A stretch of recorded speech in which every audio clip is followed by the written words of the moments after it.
columna y como se había anunciado previamente, el tema que corresponde o que vamos a discutir el día de hoy es el de hernias dorsales a propósito de dos casos clínicos recientes que tuvimos en el servicio de cirugía de columna y la idea es que después de finalizada la exposición y de haber visto los casos clínicos podamos hacer un debate sobre cuál hubiera sido como la indicación más pertinente para los casos clínicos que vamos a exponer. Entonces, como parte de las ideas iniciales, pues realmente son pocas porque las hernias dorsales son dentro de las presentaciones de las hernias de la columna vertebral las más raras. Entonces sabemos que la cirugía de hernia dorsal y en sí este cuadro clínico es un cuadro que tiene una muy pobre reputación por todas las dificultades técnicas, no solo en el diagnóstico, sino las complicaciones quirúrgicas que pueden estar ligadas al evento quirúrgico. Dentro de los datos epidemiológicos, como les había mencionado inicialmente, las hernias dorsales son muy raras. Dentro de todas las hernias de la columna solo están incluidas dentro del 0.1 a 0.3% de los casos asintomáticos. Y sabemos que la mayoría de nuestros pacientes van a comprender entre los 30 y los 50 años. Sin embargo, la localización de las hernias dorsales más común siempre va a ser alrededor de la unión toracolumbar, porque es el segmento más móvil dentro de la columna dorsal. Entonces, el 75% de estas siempre van a estar localizadas por debajo de T7, mientras que encontrar hernias dorsales mucho más altas, incluso a nivel de T3 y T4, va a ser muy difícil. Otra característica distintiva de las hernias dorsales es que el 42% de estas van a ser calcificadas, mientras que los cuadros de hernias dentro de la columna cervical y dorsal es mucho menos común encontrar hernias calcificadas y, como les había mencionado, hasta un 35% de los casos de hernias dorsales pueden estar relacionadas a trauma, ya sea el antecedente previo de un trauma o en el contexto de una hernia dorsal traumática que habla de un trauma severo ligamentario. Entonces, a continuación les voy a compartir dos casos clínicos. El primero es una mujer de 58 años que es jubilada de enfermería. Consulta por 3 meses de dolor dorsal, sensación de parestesias y, como podemos observar en estas imágenes diagnósticas, esta paciente traía una resonancia de afuera y en la institución entonces se le pidió esta tomografía para saber si precisamente esta protrusión que estamos observando a nivel de T9, T10, como se puede observar en las imágenes diagnósticas, estaba calcificada, porque esto nos podría diferenciar cuál sería el abordaje quirúrgico más pertinente para esta paciente. El segundo caso clínico entonces trata de una mujer de 64 años que consulta por 3 meses de dolor dorsal y al examen físico entonces encontramos una paciente con marcha de tijera y, como podemos observar en estas secuencias de T2 y T1, en este T2 axial encontramos en este video una hernia calcificada muy hipointensa en T1, lo que nos habla que probablemente tiene una gran calcificación. Y recordemos que la definición de un canal vertebral estrecho siempre lo tenemos que hacer es con un T1, cuando vemos esa pérdida de la columna grasa epidural y observamos nuevamente una protrusión de predominio posterolateral a nivel de T9, T10. Entonces, a propósito de estos dos casos clínicos, vamos a discutir las siguientes 4 preguntas que son pertinentes alrededor de las hernias dorsales. La primera es: ¿cuándo es necesaria la cirugía? Desde la semiología y la condición clínica del paciente hasta la preparación quirúrgica que tenemos que tener en estos casos clínicos.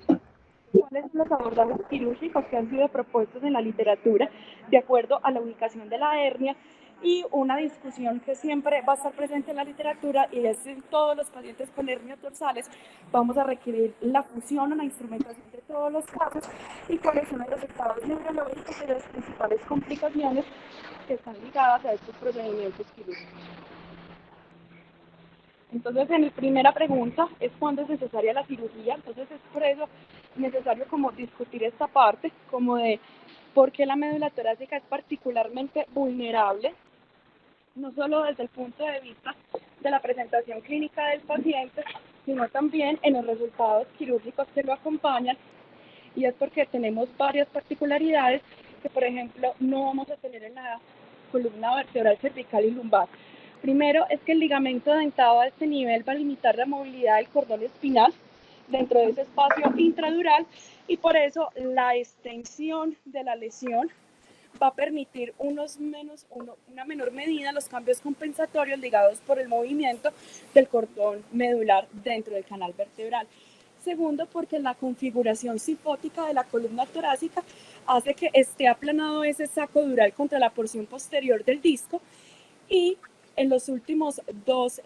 características de por qué la médula torácica es particularmente vulnerable, es porque a comparación del diámetro de la médula con respecto al cordón espinal es mucho menor ese espacio del diámetro que va a quedar libre, y hay unas áreas de perfusión limítrofe dentro de la médula torácica que están acompañadas de una muy pobre vascularización.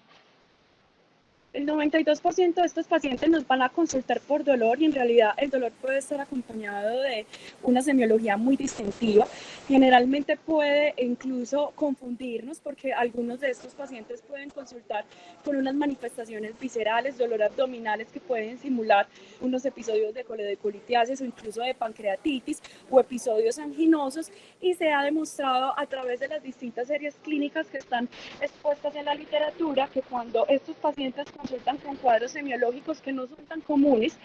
pueden incluso retrasar el diagnóstico en un promedio de 15 meses para uno coincidir de que el dolor es secundario a una hernia dorsal. Como les había mencionado, no solo entonces va a estar acompañada por esa neuralgia intercostal, sino que también, aunque en menos medida, puede orientarnos un dolor axial aislado a nivel de la columna dorsal, y también van a haber otras manifestaciones que son explicadas desde el punto de vista fisiopatológico, pero que de pronto no están reportadas tan comúnmente. Una de ellas es la cefalea debido a esa tensión meningia. El otro es el dolor axial cervical, especialmente en las hernias dorsales muy altas, y el dolor escapular a nivel de hernias localizadas en T1 y T2, que realmente es como lo más preciso que puede haber a nivel de la literatura. Sin embargo, estas hernias aún son más raras, por lo que habíamos discutido inicialmente. Dentro entonces de esas indicaciones quirúrgicas que estábamos discutiendo, entonces realmente dentro de la literatura uno no puede concluir, o hay como una guía de práctica clínica que le diga a uno cuáles son esas indicaciones quirúrgicas precisas. Por lo tanto, muchas de estas recomendaciones parten de la recomendación de expertos a partir de todas esas series de casos publicadas. Entonces, dentro de esto, primero tenemos esos signos imaginológicos de mielopatía, y es muy importante entender que no solo es el paciente que clínicamente curse con una mielopatía, sino que se ha demostrado que si el paciente imaginológicamente tiene mielopatía, pero tiene ausencia de signos clínicos, es una indicación quirúrgica por la posibilidad de que tenga una progresión y un daño irreversible a la médula espinal. Segundo, en la falla en el tratamiento médico, esto está dado principalmente por todos esos pacientes que nos consultan por dolor, que no tienen signos de mielopatía, pero que esos síntomas funcionales no tienen respuesta a una terapia usual. Hay otras condiciones que son más precisas, por ejemplo, ya el déficit neurológico. Usualmente, como hemos visto, la semiología que puede ser tan extraña al principio de estos pacientes hacen que muchos de ellos ya tengan algún grado de déficit neurológico al momento de la presentación clínica, como vimos en uno de nuestros pacientes del caso clínico que ya tenía una marcha mielopática. Entonces, el 60% de estos pacientes pueden tener deterioro neurológico, y como les había mencionado, aunque es mucho más raro e incluso desde el punto de vista fisiopatológico el contexto es muy distinto, el 11% de los pacientes pueden consultar por un déficit neurológico agudo, precisamente por una hernia dorsal traumática. Y los otros, que es muy extraño, pero hay que tener en cuenta, es esa presentación un poco incluso fluctuante, aunque a veces puede ser definitiva, de déficit neurológico focal o de déficit neurológico motor, acompañado por una etiología vascular cuando la hernia realiza una compresión directa sobre la arteria medular anterior. Entonces, cuando tenemos uno de nuestros pacientes que nos consulta por una hernia dorsal, lo primero que tenemos que tener en cuenta es tratar de dilucidar los estudios de anatomía vascular para este paciente. En realidad, cuando vamos a preparar un paciente para cirugía, como los que hemos visto al principio del cuadro clínico, una de las recomendaciones que está en la literatura, pero que no es una recomendación que sea necesaria o que sea siempre, pues como les había mencionado, necesaria para poder ser llevado el paciente a cirugía, pero hay que tener en cuenta, especialmente cuando vamos a hacer abordajes anteriores, es tratar de dilucidar dónde está ubicada la arteria de Dankiewicz, porque esto nos permite saber cuál puede ser ese posible sitio de entrada para nuestros abordajes quirúrgicos. Usualmente la arteria de Dankiewicz no es una arteria que se acompañe de grandes cambios dentro de la anatomía vascular y usualmente la vamos a encontrar como una arteria segmentaria dominante, especialmente hacia el lado izquierdo, pero la obstrucción más común, entonces, como les había mencionado, es a nivel de T9 y L1. Sin embargo, es una de las recomendaciones que se hace a nivel de la literatura. Otra de las cosas que hay que tener en cuenta, que de pronto puede estar discutido en muchas de esas series de casos, pero que quizás nosotros dentro de la práctica clínica no lo tenemos muy en cuenta, y es que es muy difícil cuando hemos tenido la posibilidad de operar columna dorsal, cómo se hace a través del fluoroscopio las marcaciones del nivel comprometido, porque usualmente tendríamos que contar a partir de las vértebras cervicales por las referencias anatómicas que podemos ver en la fluoroscopia, o si es dorsal bajo a partir de las vértebras lumbares, y con esto aumentar un poco como la posibilidad de radiación, incluso la posibilidad de margen de error.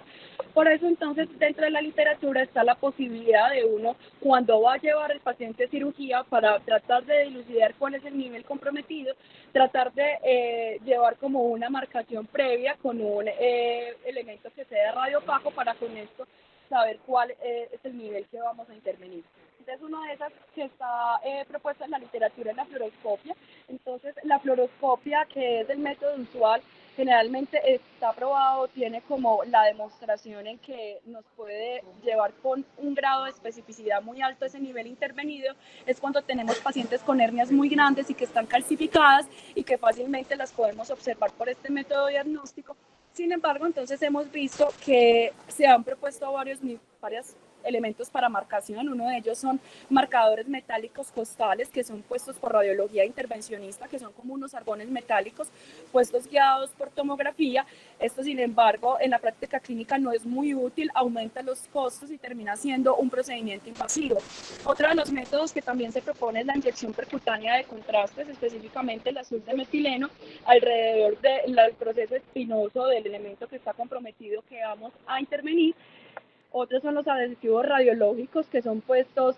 alrededor o con base en el corte sagital de la resonancia, y la marcación con aguja dirigida pues al periósteo o al pedículo a marcar. Sin embargo,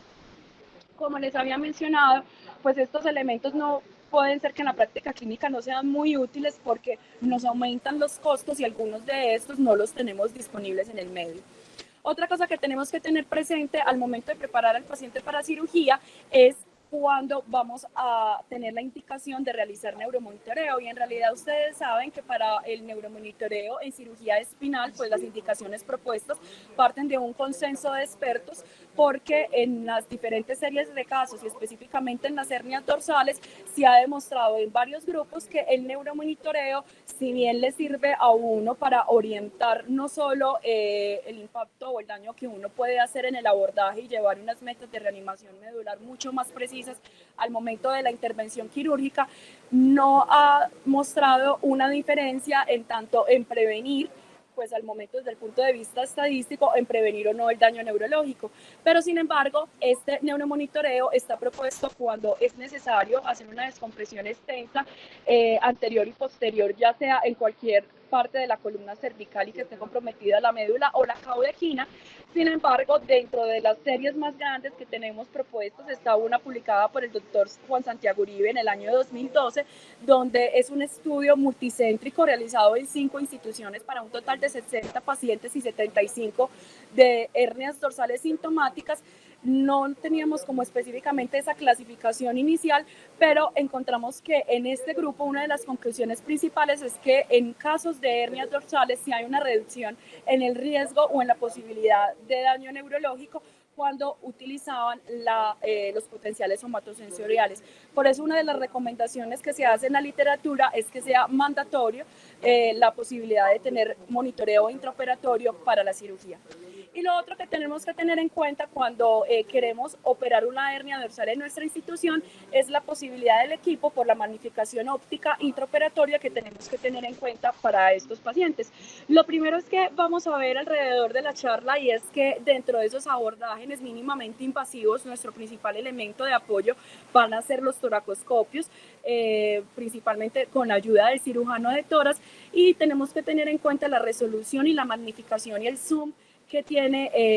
nuestro equipo disponible en la institución y también la posibilidad del microscopio. Cuando nosotros vamos a comparar obviamente estos dos equipos, al momento de realizar la disección de la hernia nos va a dar mucha luz y magnificación un microscopio. Sin embargo, dentro de la localización de la hernia podemos ver que el toracoscopio puede ser bastante útil a pesar de y que cada vez van mejorando la resolución y la capacidad técnica de este equipo. Entonces, dentro de los abordajes quirúrgicos que tenemos disponibles en la literatura para poder abordar estos pacientes van a depender de muchas cosas, pero inicialmente dependían como desde un punto de vista histórico. Primero estaba propuesto era la laminectomía, que era principalmente como un elemento paliativo para estos pacientes. Básicamente la laminectomía simplemente como una descompresión del canal. Sin embargo, sabemos que la laminectomía puede no solo incluso no ser útil, sino que puede ser deleteria cuando solo se realiza en un nivel y cuando se extienden puede aumentar potencialmente la inestabilidad. Por eso la laminectomía dentro de las hernias dorsales no tiene cabida después de 1960. Y ya a partir de eso la complejidad de los abordajes ha ido aumentando y los vemos que están en la literatura y que dependen mucho de la ubicación de la hernia dentro del canal. Primero, tenemos los abordajes posterolaterales que tienen una variación transfacetaria y transpedicular, los abordajes que son laterales, entre ellos tenemos la costotransversectomía y los abordajes extracavitarios laterales extendidos, y por último entonces tenemos esos abordajes anteriores yendo desde abordajes que pueden ser muy mórbidos, como por ejemplo esa toracotomía transpleural transpulmonar, y ya lo que tenemos disponible más reciente que sería la toracoscopia o la mini toracotomía con una variante retropleural que vamos a ir discutiendo más adelante. Entonces, para tener en cuenta nuestros abordajes quirúrgicos, nuevamente volvemos a retomar entonces los casos clínicos de nuestras dos pacientes, es porque hasta el momento ningún abordaje quirúrgico, excepto pues la laminectomía, pero de los últimos tres, ninguno ha sido considerado el gol estándar, porque cada uno de estos abordajes va a tener sus ventajas y desventajas y siempre va a depender de varias cosas. Primero, del paciente, porque tenemos que tener en cuenta el peso, la talla y la historia clínica del paciente. Obviamente estaría contraindicado la realización de una toracoscopia o la realización de una toracotomía en pacientes que tengan o enfermedades restrictivas pulmonares, porque en muchos de estos abordajes vamos a requerir que uno de los pulmones esté aislado de la ventilación mecánica y puede que estos pacientes no resistan esto de manera intraoperatoria. Lo segundo es la localización de la hernia, cuáles son los niveles o los niveles comprometidos y si la compresión es predominantemente central o lateral. Las características de la misma, porque es muy difícil la disección a través de toracoscopia de hernias que sean muy grandes y calcificadas, cuál es el tamaño de la misma y como les había mencionado, la consistencia blanda o calcificada de la lesión. Y por último, la tecnología que está disponible. En nuestro medio es un poco más difícil encontrar todos esos elementos acompañados de toracoscopia para cirugía de columna que sean lo suficientemente largos para poder tener la disponibilidad de realizar estos abordajes. Entonces tenemos que tener en cuenta el equipo que tenemos disponible y sabemos que una de las dificultades que tiene realizar ese abordaje a través de toracoscopia es precisamente el gran volumen de curva que tenemos que tener en cuenta para que las complicaciones sean equiparables a realizar abordajes o procedimientos abiertos vías posteriores. Entonces, para empezar a dilucidar esa parte de los abordajes, entonces habíamos mencionado inicialmente esa parte del abordaje posterolateral. Entonces, como podemos observar en la imagen, tenemos varias variantes de estos abordajes. Una de ellas es la variante transpedicular o transfacetaria. Entonces, usualmente estos abordajes están indicados predominantemente para hernias que sean laterales y en realidad el caso ideal para esto serían las que serían laterales blandas. E incluso una de las posibilidades que tenemos con este tipo de abordaje abordajes es cuando existe unos compromisos multinivel, ya sea por hernias dorsales contiguas o cuando tenemos tanto una compresión anterior y posterior del canal. Una de las características que tenemos que tener en cuenta al realizar estos abordajes es que es necesario hacer la ligadura de la raíz. Sabemos que puede haber cierto grado de sacrificio de las raíces dorsales, que lo máximo que nosotros podemos de manera unilateral de sacrificar de raíces dorsales puede llegar a ser hasta 3 y permite parcialmente, dependiendo del fresado y de lo que nosotros necesitamos para hacer una disección muy amplia de la hernia, es que parcialmente permite conservar el pedículo. Sin embargo, siempre nos debe quedar claro que en todos los pacientes que vamos a hacer un abordaje posterior es necesario realizar la fusión o instrumentación de estos pacientes y la gran limitante que tenemos para llegar a ese espacio espinal anterior o esa descompresión anterior, que con este abordaje sería un poco más complejo. Entonces es necesario tener en cuenta, aquí les comparto como uno de los videos propuestos en la literatura sobre cómo se debe realizar la disección de estas hernias. Lo primero es que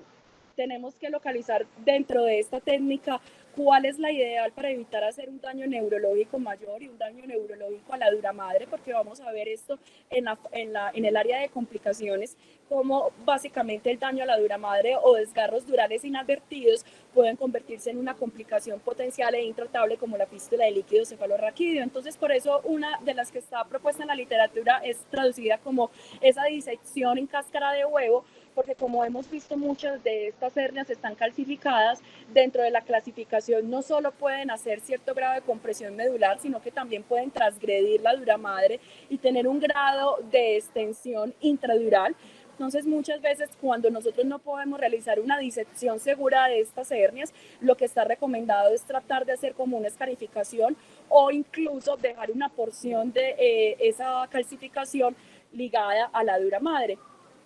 Hemos visto que cuando nosotros hacemos o las comparaciones que podemos tener en este abordaje puede ir del 12 al 30%, y cuando vamos a tratar de hacer estos abordajes y ligarlos o cuando queremos llegar un poco más hacia el espacio anterior, se ha propuesto en la literatura ayudarnos como del endoscopio. El endoscopio solo tendría utilidad en hernias que serían blandas, y con esto hemos visto que cuando se complementan estas técnicas laterales ayudados de una visión endoscópica para tratar de llegar un poco más anterior al canal y hacer una revisión y una disección, las tasas de satisfacción clínica del paciente dentro del deterioro neurológico y el control del dolor pueden llegar a ser tan altas como un 76% de los casos.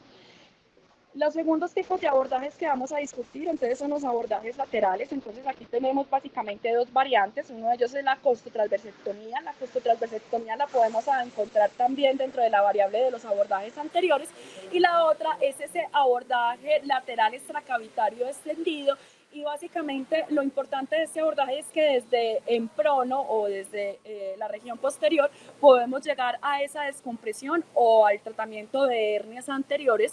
ya sean blandas o calcificadas, y este sería como la indicación ideal para este tipo de abordajes.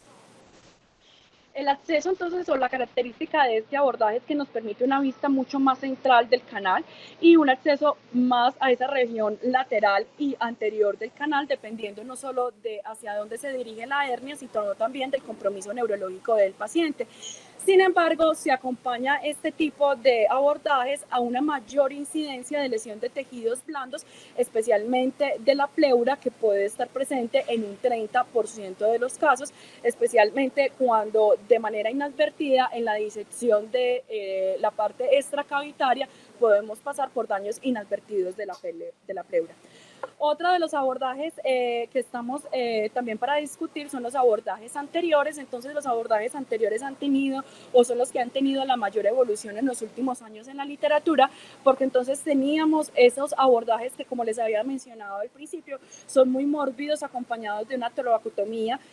a través de una disección transpleural, obviamente acompañado por un cirujano de toras. Generalmente estos abordajes estaban reservados para hernias que eran centrales, calcificadas, que eran muy pequeñas, pero sin embargo se ha logrado reducir mucho la mortalidad intraoperatoria cuando se ha acompañado de toracoscopia o cuando se han hecho abordajes retropleurales por mini toracotomías de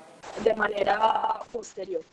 Entonces, una de las características que les había mencionado y que de ahí parte la contraindicación clínica de estos pacientes es porque se debe realizar idealmente la exclusión intraoperatoria de un pulmón y porque especialmente en la toracoscopia se necesita una curva de aprendizaje mucho más alta y cuando vamos a utilizar el toracoscopio pues tenemos la dificultad de solo ver las cosas en 2D y esto no nos va a permitir tener una visión microscópica y para algunas hernias, especialmente las grandes y calcificadas, puede haber unas dificultades dentro de la disección de la misma. Entonces, sin embargo, estos abordajes anteriores, especialmente la toracoscopia, ha venido ganando mucho en la literatura porque cuando el cirujano logra esa curva de aprendizaje puede alcanzar descompresiones del canal incluso hasta de un 98%, un control o una satisfacción de los resultados que yo les habíamos mencionado de un 80%. Sin embargo, la incidencia de fístulas de líquido cefalorraquídeo por toracoscopia es bastante alta y la corrección de la misma es bastante dificultosa precisamente porque se necesita mucha destreza quirúrgica para uno a través del toracoscopio tratar de suturar la dura madre y por eso cuando uno va a comparar la incidencia de fístulas de líquido cefalorraquídeo comparada con los dos métodos, especialmente cuando estamos hablando de hernias muy grandes y calcificadas y tratadas por toracoscopia, puede llegar a ser tan alta como un 50%. Entonces, uno de los principios que tenemos que tener en cuenta para poder hacer una disección desde el punto de vista anterior de la hernia o las recomendaciones que están presentes en la literatura, primero es hacer esa resección de la cabeza de la costilla para observar muy bien y tener un control y una mayor visualización de la dura madre, especialmente de ese margen anterior, que es la indicación para lo que está hecho este abordaje, y siempre se debe hacer nuevamente esa técnica como de cáscara de huevo de escarificación de esos fragmentos calcificados de la hernia e incluso tratar de hacer una descompresión con una vertebrectomía parcial, tratando de hacer como esa separación y descompresión, prefiriendo sacrificar el cuerpo vertebral antes que tratar de sacar todos esos fragmentos adheridos de calcio que están pegados a la dura madre y con eso llevar al paciente a un riesgo muy alto de fístula de líquido cefalorraquídeo. Entonces, la siguiente pregunta que íbamos a discutir entonces era si siempre está indicado la fusión en estos pacientes y básicamente sí. La primera pregunta la responde en la literatura. Todos los abordajes posteriores, ya los habíamos discutido inicialmente en la charla, todo abordaje posterior, cuando vamos a sacrificar la articulación, cuando vamos a sacrificar el pedículo, vamos a generar una inestabilidad del segmento, por lo cual requiere una fijación. Esta fijación, si la queríamos o la queremos evitar, lo podemos hacer tratando de conservar la porción más lateral de la faceta. Lo segundo son los abordajes laterales. Entonces sabemos que cuando vamos a llevar al paciente esos abordajes laterales, la resección del cuerpo que tenemos que realizar y que si es mayor al 50% requieren de fusión y de instrumentación de estos pacientes. Y hay otras indicaciones de fusión dentro de la literatura que de pronto son un poco más discutidas, pero hay que tener en cuenta. Primero, las disectomías de la unión toracolumbar, precisamente estamos hablando del segmento más móvil de la columna dorsal, siempre van a requerir instrumentación o es lo que está recomendada en la literatura. Y lo segundo son en pacientes que tienen ya deformidades regionales, deformidades cifóticas, que pueden ser incluso las que de manera consecuente provocaron la hernia, también necesitarían una corrección y una instrumentación. Y otro que está solo propuesto como en una serie de casos y que ha sido utilizado y cada vez puesto más en tela de juicio es la posibilidad o solo la indicación de cirugía, no dado por el abordaje, sino precisamente hablando de ese mal dolor control preoperatorio del paciente, de un dolor preoperatorio muy intenso, porque el dolor nos está hablando que hay una inestabilidad de este segmento y por eso hablar solo del dolor como una de las indicaciones para realizar entonces esta cirugía. Dentro de los resultados neurológicos entonces que podemos tener dentro de nuestros pacientes, básicamente dentro de las series de casos, estas cifras son muy similares y tenemos que tener en cuenta que muchas de ellas incluso no va a diferir del abordaje que tenemos del abordaje que utilicemos, sino que los factores de riesgo que se han identificado para estas es el daño que ya haya hecho la médula, la hernia sobre la médula. Entonces encontramos que el porcentaje de mejoría es de un 53%, un 42% de nuestros pacientes dentro de su déficit o condición neurológica permanecerán estables y un 5% de ellos empeorarán. Y estas son como los factores de riesgo que han sido identificados a través de la bibliografía. Primero es ese tiempo de evolución de los síntomas. Los pacientes que consulten de una manera más tardía tendrán la probabilidad de tener unos resultados neurológicos menos satisfactorios. Lo segundo es el volumen de la herniación. Sabemos que pacientes con una estenosis del canal mayor al 40% tendrán un factor de riesgo muy marcado para incluso tener algún grado de empeoramiento de la presentación neurológica. Y segundo, la presencia de hernias muy grandes y calcificadas, precisamente por las dificultades desde el punto de vista técnico que tenemos al momento de realizar la disección de la hernia. Entonces, ya mezclando esta parte de los resultados neurológicos con las complicaciones, entonces tenemos varios puntos de vista. Tenemos una serie de casos, o tal vez como una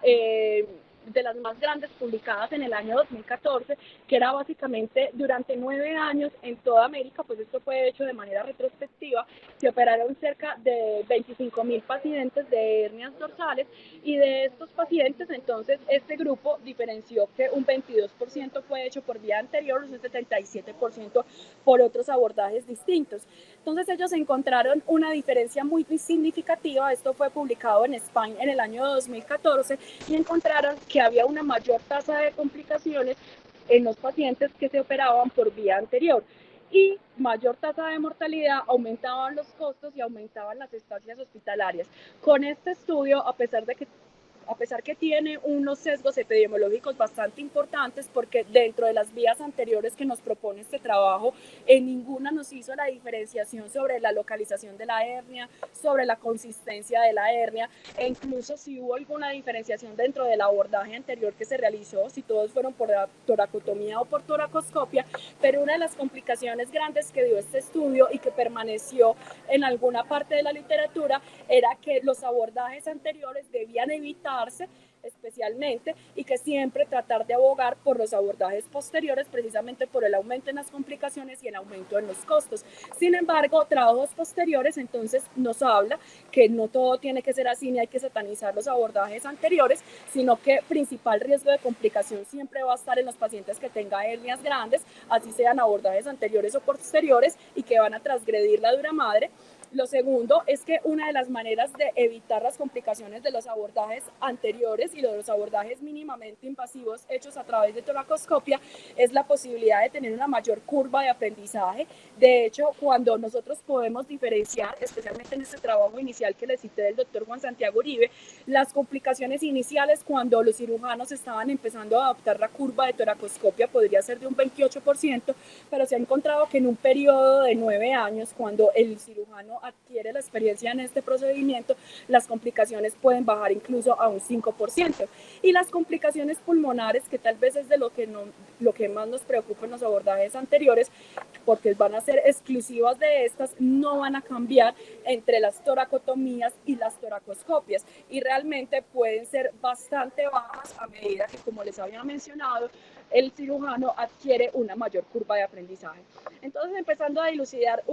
por una de estas complicaciones, entonces las complicaciones neurológicas, sabemos que las causas que explican el deterioro neurológico de nuestro paciente pueden ser muchas. En realidad no se ha podido determinar con precisión. Pueden ser algunas de ellas el shock medular, la contusión medular al momento de realizar el fresado, o el infarto medular para hernias muy grandes que, como les había mencionado, podría tener una compresión de la arteria espinal anterior. La frecuencia entonces de estas, como les había dicho, puede ir hasta un 5%, pero algo que lo alienta a uno en la literatura es que la mayoría de estas son reversibles, incluso en los primeros días posoperatorios, y de las más graves, la mayoría de los pacientes pudieron recuperarse incluso en los primeros meses después de la cirugía. Entonces, las principales recomendaciones que tenemos presentes al momento de evitar las complicaciones neurológicas en cualquiera de los dos abordajes desde el punto de vista anterior y posterior es: primero, usted garantice una exposición dural amplia una exposición dural bastante extensa. Lo segundo es que siempre tenga el abordaje indicado de acuerdo a la hernia, a la localización que está haciendo. Lo tercero es tenga en cuenta todas las metas de reanimación medular, especialmente cuando usted está acompañado de un neuromonitoreo intraoperatorio y se detecta dentro del monitoreo una caída de los potenciales. Lo primero que hay que hacer es garantizar la reanimación medular, y esto es manteniendo una presión arterial media por encima de 80 milímetros de mercurio. Y otra que está propuesta, aunque es muy recomendación de expertos, es el uso de esteroides, pero tenemos que tener en cuenta el uso de esteroides principalmente es para mantener la presión de perfusión medular. O sea que lo principal en esto es mantener a los pacientes hipervolémicos y tratar de mantenerlos con una presión arterial media por encima de 80 milímetros de mercurio. La segunda complicación que podemos tener en nuestros pacientes es la neuralgia intercostal, y sabemos que puede ir incluso a cifras tan altas como un 30% de los pacientes que se hicieron toracotomía, ya sea una mini toracotomía, es mucho menor presente en los pacientes que le hicieron una toracoscopia, que puede ir de un 6 hasta un 15%, pero es una de las complicaciones más discapacitantes que pueden tener nuestros pacientes, y se ha encontrado que el principal factor de riesgo no está dado por el abordaje quirúrgico, sino por la calidad de disección que se realice de los músculos intercostales y de ese paquete vasculonervioso que está acompañado a nivel de las costillas. Los tratamientos pueden ser desde el punto de vista multimodal. Algunos pacientes mejoran con un ciclo corto de AINES, otros van a necesitar procedimientos invasivos como llegar al bloqueo de nervios intercostales, pero generalmente es una de las complicaciones frecuentes y más referidas en los abordajes anteriores para estos pacientes. Lo tercero y que más preocupa desde el punto de vista quirúrgico, luego de esas complicaciones pulmonares y de las complicaciones neurológicas, es la presencia de fístula de líquido cefalorraquídeo, porque precisamente desde el punto de vista fisiopatológico sabemos que esto se vuelve incurable, porque estamos hablando de dos compartimientos que tienen una presión muy distinta. La presión intratorácica es negativa, mientras que la presión de líquido cefalorraquídeo es positiva. Por lo tanto, nunca vamos a tener la posibilidad de una recuperación espontánea de la fístula sin un manejo intervencionista de esta. Entonces, lo primero que tenemos que hacer para evitar una fístula de líquido cefalorraquídeo es la identificación del riesgo. Entonces, como hemos mencionado, el principal riesgo va a estar ligado de las hernias grandes, las hernias calcificadas y las hernias que están adheridas o transgreden la dura madre, que la incidencia de la fístula puede llegar a ser tan alta como un 40%. Lo tercero, es tener un índice de sospecha muy alto de esos signos y síntomas. Sabemos entonces que el paciente no solo va a estar acompañado por esos síntomas de hipotensión endocraneana, que a veces pueden ser difíciles de dilucidar, sino que lo que más nos tiene que preocupar es el desarrollo de un neumotor, de un hemotoras, principalmente por la ocupación de líquido dentro del espacio intrapleural, y con esto llevar a la disnea y al deterioro respiratorio del paciente en el posoperatorio, y por lo tanto el manejo del mismo tiene que hacer desde un punto de vista integral. Muchos de estos pacientes deben de ser tratados, o lo que tenemos que llevar es a esos cambios de presiones dentro de las dos cavidades. Por lo tanto, muchos de estos no van a tener solo con el tren pleural, con el tren lumbar, sino que varios de ellos van a necesitar acompañamiento a través de una ventilación con presión positiva, puede ser desde el punto de vista no invasivo, y en definitiva, si con estos dos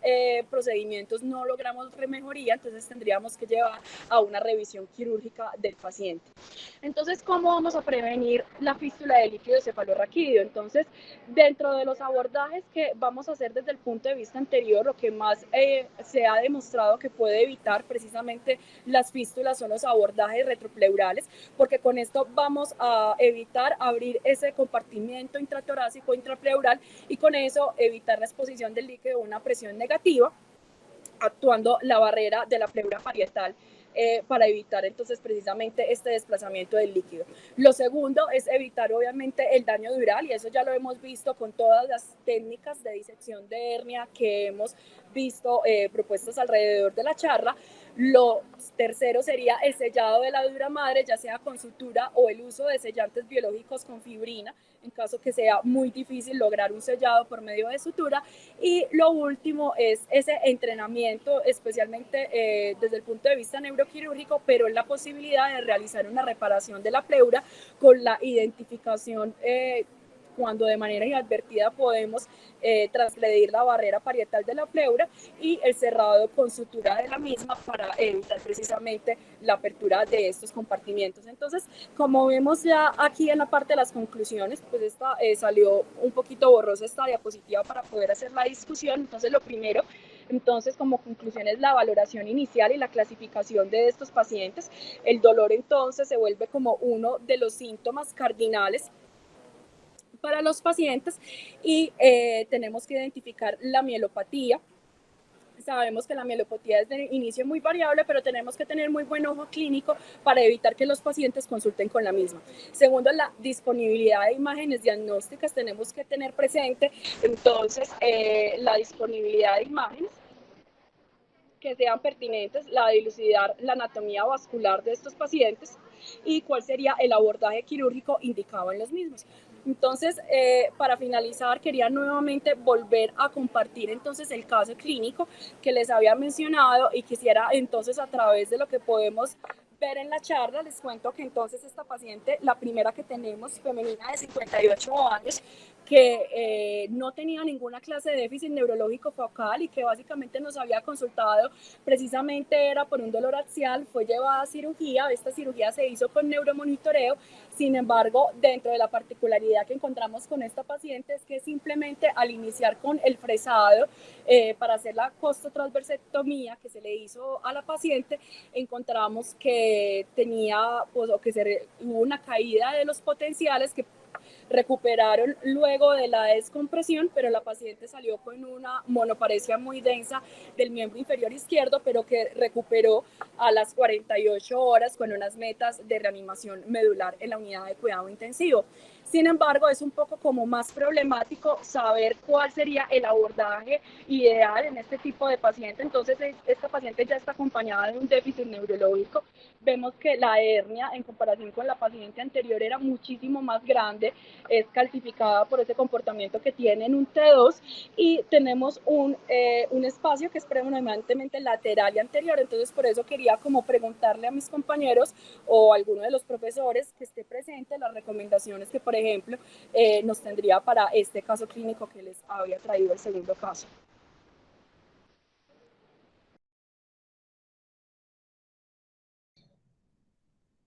Yo estuve revisando el tema de hernias dorsales por una demanda de un colega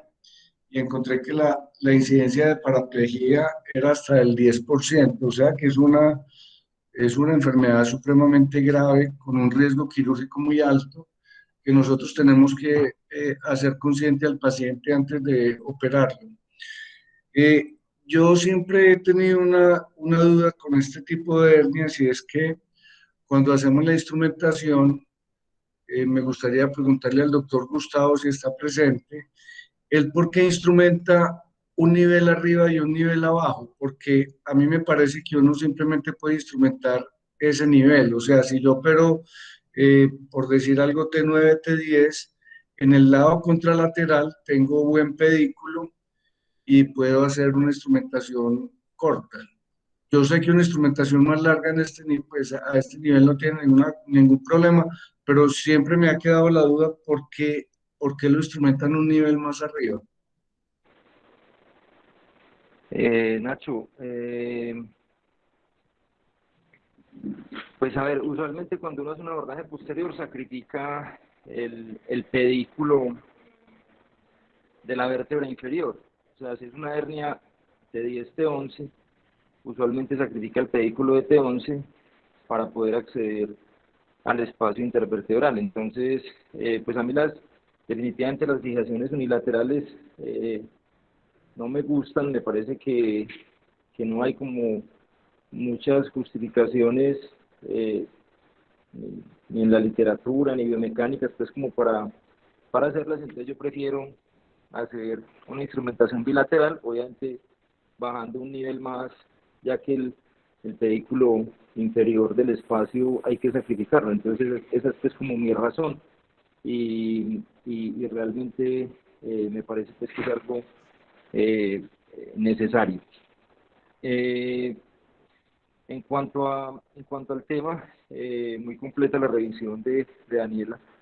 Pues realmente es un tema que tiene todavía como muchos vacíos en cuanto a la evidencia. Cuando uno lo revisa, pues realmente hay una serie de casos interesantes, pero no hay pues como recomendaciones muy claras para tomar una decisión, digamos, algorítmica en los pacientes. Por ahí hay algunos algoritmos, pero digamos que en este momento todo depende mucho como de la experiencia de las personas que tienen casos acumulados suficientes. El doctor Juan Santiago Uribe recientemente ha hecho varios reportes de hernias torácicas, inclusive recientemente, muy probablemente algunos se dieron cuenta o participaron, hizo una conferencia virtual de hernias dorsales, y el público, o digamos, los otros, digamos, expositores, los otros que estaban en el panel, que son del grupo de Seattle Foundation, que es gente con mucha experiencia, Jack Ziegler, Blumenthal, o sea, toda la gente del Texas Back Institute, de Rush University, digamos que uno sentía, o lo que uno podía ver es que realmente hay muchos vacíos y en la forma en que abordaba casos muy complejos Juan Santiago, ellos muchas veces tenían poco que decir. Entonces realmente es un tema que es complejo, es un tema que es difícil, es un tema que tiene muchas complicaciones, lo que usted dice es cierto. Hasta el 30% de los pacientes pueden tener eventos neurofisiológicos intraoperatorios. El paciente que comentó Daniela, una paciente que tuvimos recientemente, sin ni siquiera manipular la médula, se cayeron los potenciales. O sea, muy probablemente son médulas límites, con circulación límite, en el que cualquier tipo de manipulación puede causar dificultades grandes. Me gustaría saber, posiblemente, para que alguna otra persona participe de los asistentes, quienes tienen experiencia en abordajes, digamos, laterales o posterolaterales extracavitarios, que en este momento realmente es lo que de alguna forma puede cambiar como la filosofía del manejo de las hernias torácicas. Buenos días para todos. Yo no tengo experiencia en hernias dorsales, pero sí en corpectomías con abordajes extracavitarios. Recientemente hice una corpectomía de L1 retopleural y no es un abordaje complejo, es muy parecido al abordaje retoperitoneal. Es bastante pues, con delicadeza disecar la pleura para poder retraerla, pero es bien sencillo retraerla para acceder a la costilla y al cuerpo vertebral.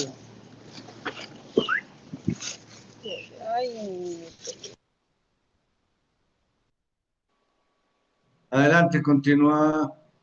Julián.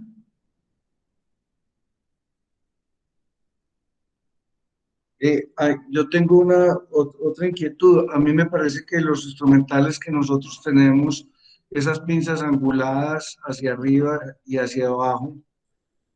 son bastante bruscas para esto, sobre todo para quitar el disco en su porción más anterior. Eh, ¿Ustedes qué opinan de esto y si es necesario tener un tipo de disector especial de la médula que logre retraer ese pedazo de disco que queda anterior y que a veces le da a uno trabajo quitarlo? No sé si conocen algún tipo de instrumental que favorezca esto. Pues Nacho, Pero a mí lo que me parece y lo que yo he aprendido de hernias dorsales, pues que pues, no tengo pues una serie gigantesca de casos, pero sí he operado, digamos, un volumen, digamos, significativo, es que uno definitivamente no debe manipular de forma excesiva el fragmento de la hernia que está arriba de la dura madre. Inclusive, como dijo Daniela en la presentación, desde el principio hay que identificar cuáles son los pacientes como que tienen más riesgo de que tengan algún deterioro neurológico, que son los pacientes con hernias grandes y calcificadas. De hernias grandes y calcificadas usualmente están adheridas a la dura madre y no se debiera, inclusive que es una de las recomendaciones, inclusive recientes, y que en esa exposición que les comenté de Juan Santiago, él fue, digamos, muy enfático en eso. No se debe manipular la porción calcificada que está adherida a la dura madre, porque ahí es donde se presentan los eventos neurofisiológicos. Entonces, a ver, yo cuando hablaba de esto con Daniela, me parece que en resumen el objetivo de las hernias torácicas, que usualmente son hernias calcificadas, o sea, rara vez se encuentra una hernia blanda que la pueda sacar sin ningún problema, como sale una hernia lumbar. El objetivo es muchas veces dejar flotante la hernia, es abrir un espacio, digamos una cavidad ósea, y una cavidad ósea que permita que la hernia quede flotante, o que la compresión medular, ese pedazo de calcio que está pegado a la dura madre, quede flotante y que ya realmente no ejerza tanta compresión. Por ahí Juan Santiago Uribe, y de pronto si Esteban quizá no está presente, que recientemente hizo un caso muy interesante y le quedó muy bonito, algo parecido a algo que presentó Juan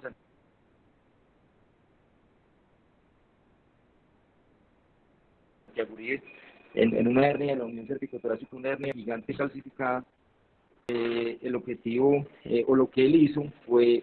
básicamente hacer una cavidad muy grande en los dos cuerpos vertebrales y dejar flotante la hernia. Aparentemente el paciente tuvo un buen resultado. Entonces, lo que yo he aprendido en la experiencia que he tenido con hernias dorsales, es que ese fragmento de la hernia no se debe manipular.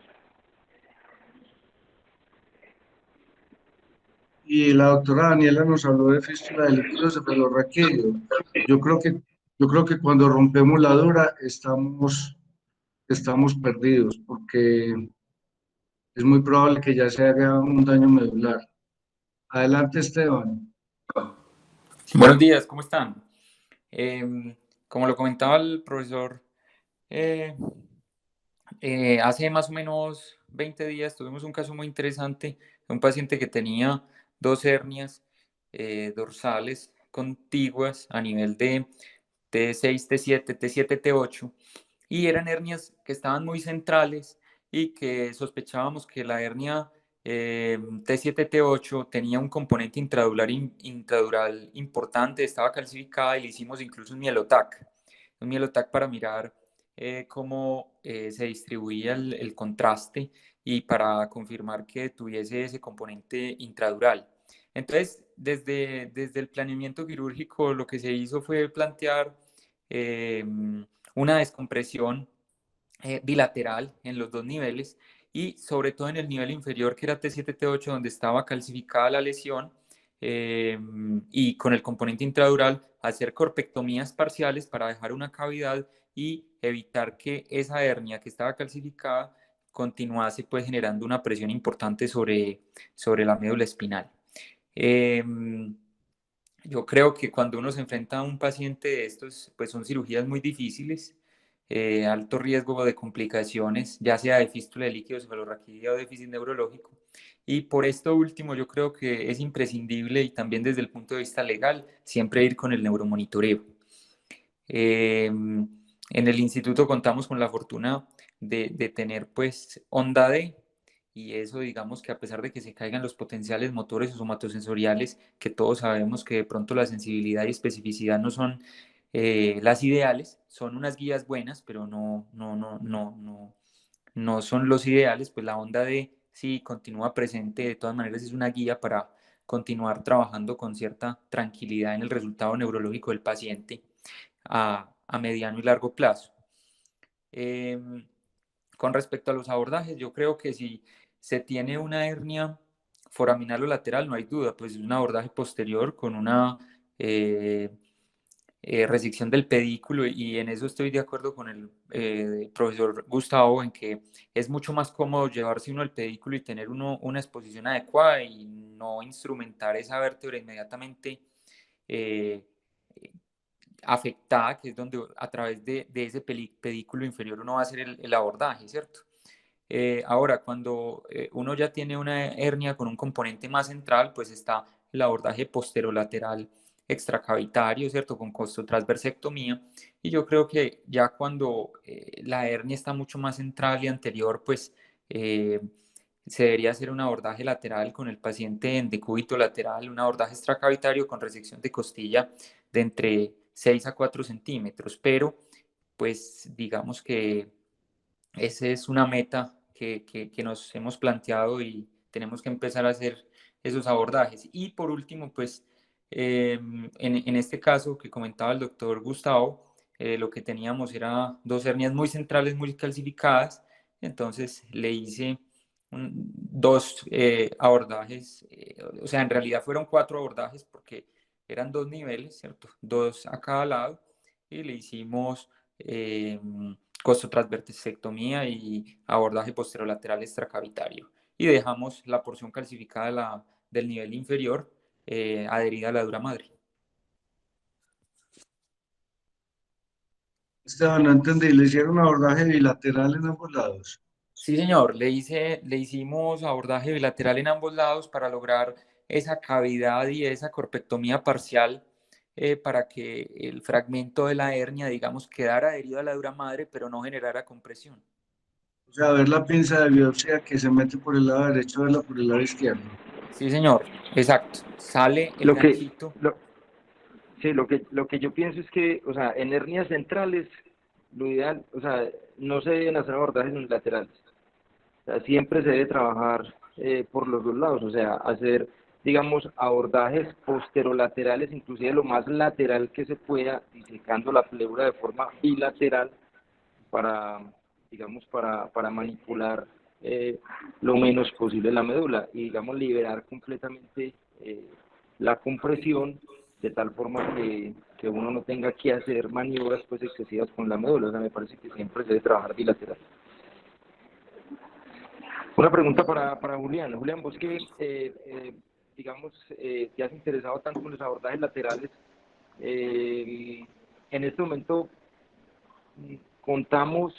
con, con instrumentales que se puedan acomodar este tipo de abordajes laterales gravitarios aquí en la ciudad. Yo creo que Nivesip se acerca mucho, faltaría un equipo de fresado nomás, pero Nivesip tiene muy buen instrumental vía lateral, es muy completo, es súper completo, o sea, ellos tienen demasiados juguetes en sus cajas. Solamente faltaría una fresa larga, no más. De resto, con ellos se puede hacer. Perfecto. ¿Y has tenido de pronto alguna experiencia con abordajes basados en toracoscopia, únicamente en toracoscopia, No, o toracoscopia todavía no. no? No, todavía no Ya. tengo, no he desarrollado esa técnica. Lo estaba haciendo Bien, yo creo que extracavitario pues sí, lateral, sí, retropleural, sí, para sí, sí, corpectomía. Y es muy amable, la verdad es muy amable. de acuerdo. Sí, yo creo que es algo que definitivamente nosotros tenemos que empezar a, digamos, a presionar, no porque no lo podamos hacer, sino a presionar a los La proveedores industria, de suministros para que consigan los instrumentales adecuados, porque realmente vale la pena. Digamos que, a ver, a mí me parece, o sea, a mí me parece que uno realmente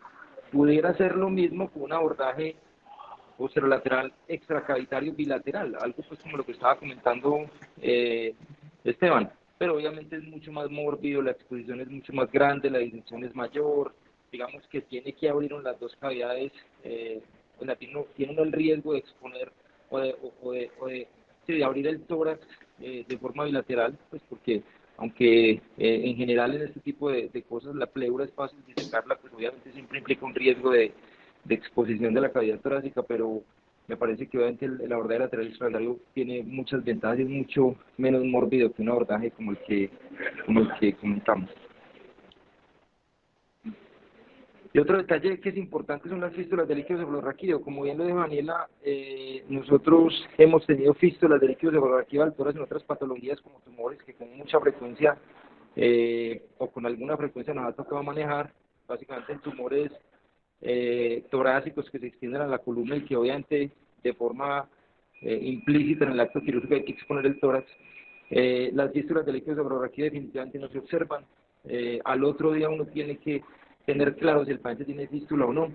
y de esa forma digamos, tratarla de forma muy activa, porque son fístulas que definitivamente si no se tratan oportunamente se vuelven muy difíciles de manejar. Obviamente todas las estrategias, el drenaje subaracnoideo lumbar, los sellantes, tener una comunicación muy directa con el cirujano de tórax para tratar de aumentar la presión en la cavidad torácica y que de alguna forma pues el líquido se derive en su mayor porcentaje al sistema de drenaje subaracnoideo lumbar y no filtre pues por el defecto al tórax. Entonces son complicaciones que realmente hay que manejarlas de forma muy activa, pero obviamente lo más importante es no abrir la dura madre, o sea, el pedazo, la hernia que está intradural, yo pienso que es mejor dejarla intradural, especialmente cuando están muy anteriores y básicamente liberar la médula o liberar pues como toda la compresión para que tenga una cavidad que finalmente le permita como digamos desplazarse hacia adelante. Eso es pues como lo que yo percibo de todo este tema. Una cosa con respecto a la fístula muchas veces pasa que hacen hidrotórax y le ponen tubatórax, lo que aumenta la presión negativa. Entonces es muy importante que el dren sea un dren de un buen calibre y un drenaje con volumen alto para poder manejar esa fístula. Entonces el de Medtronic se acerca mucho a esos ideales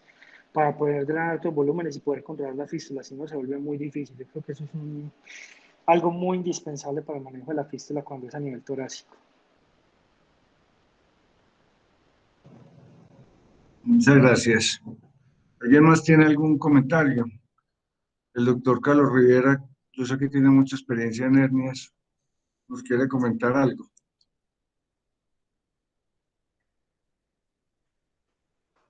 Muy interesante. Muy interesante la presentación. Yo creo que habría que decir que en hernias discales dorsales la historia natural se parece un poquito a la lumbar. Generalmente los pacientes tienen lesiones calcificadas y muy rara vez hay que llegar a un evento quirúrgico para resolver ese problema.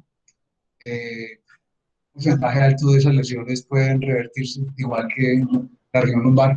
Y habría que decir que el tratamiento está basado en parte en la historia natural de la enfermedad. Se sabe que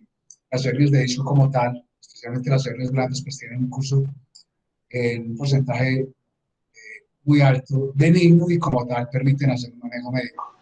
Ya el abordaje quirúrgico, pues de pronto agregaría lo que ya dijeron, que en algunas partes se hace abordaje toracoscópico para evitar precisamente la morbilidad de tener que hacer abordajes bilaterales en hernias localizadas muy centralmente, muy medialmente. Y es algo en lo que no tengo experiencia, pero sí en la literatura pues está bien reseñado, ¿no? El toracoscópico requerirá obviamente instrumental especial para hacerlo, pero que facilita o evita las dificultades técnicas que implica el abordaje lateral, bilateral, posterolateral para hernias centrales. Muchas gracias a todos.